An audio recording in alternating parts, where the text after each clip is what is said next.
Please subscribe to our channel, Pacific Front Untold, and be sure to leave a comment after watching a video. In the summer of 1945, 986 starving Chinese men at the Hanaoka copper mine in northern Japan snapped.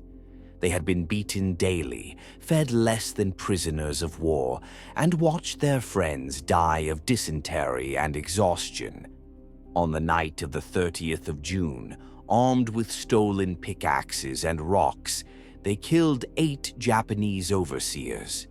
More than 200 died in the immediate aftermath from capture and torture by the Japanese military police and local citizens at the Hanaoka town square, and 418 in total perished from malnutrition and abuse by October.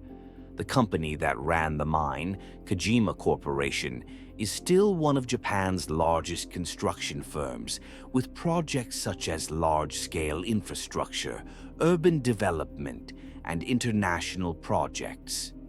In 2025, they are building a flagship venue for the 2025 World Expo. Kojima executives escaped with fines due to U.S. occupation authorities later uncovering mass graves, leading to limited war crimes prosecutions of guards. Seraphim situates this atrocity within the broader political landscape of post-war Japan, where occupation censorship, Cold War realignment, and domestic repression of the left buried such stories from public memory. The rediscovery of the Hanukkei Monogatari woodblock series in the 1950s, however, transformed local memory into a record of resistance, connecting class oppression, imperialism, and Japan's moral failure to acknowledge its crimes. The incident in Hanaoka was not an exception.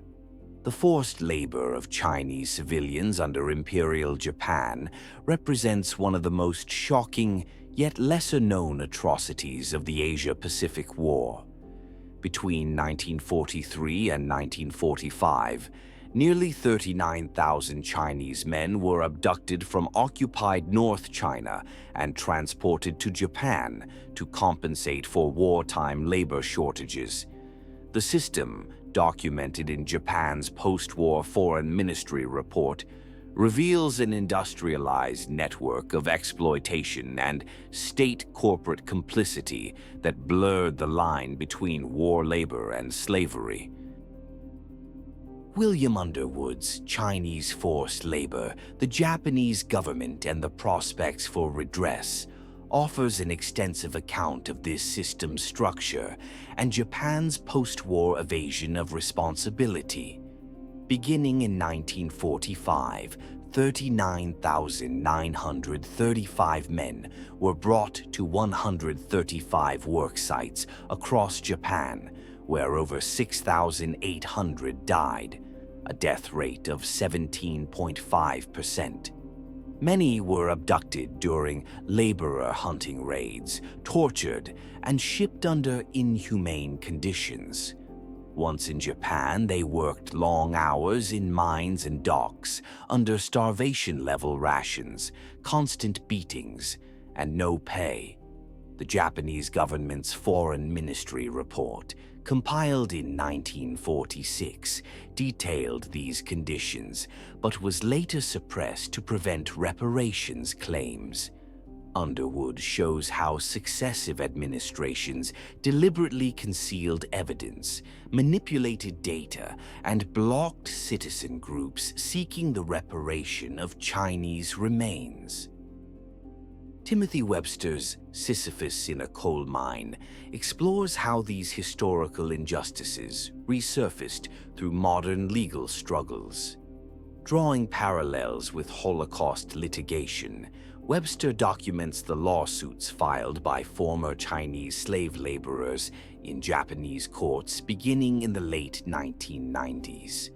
Despite clear violations of the Hague and forced labor conventions, Japanese courts repeatedly dismissed cases on the grounds of state immunity and expired statutes of limitations.